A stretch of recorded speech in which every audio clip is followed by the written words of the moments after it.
একটা ছেলে একটা মেয়েকে অনেক ভালোবাসতো কিন্তু বলতে পারতো না।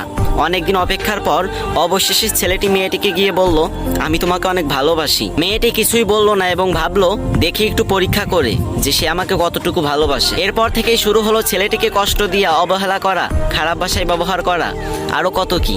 কিন্তু মেয়েটি বুঝতে পারতো যে ছেলেটি তাকে অনেক ভালোবাসে। তারপরও সেই মেয়েটি অহংকার করতো আর বলতো, আমার জন্য ছেলের অভাব আছে নাকি?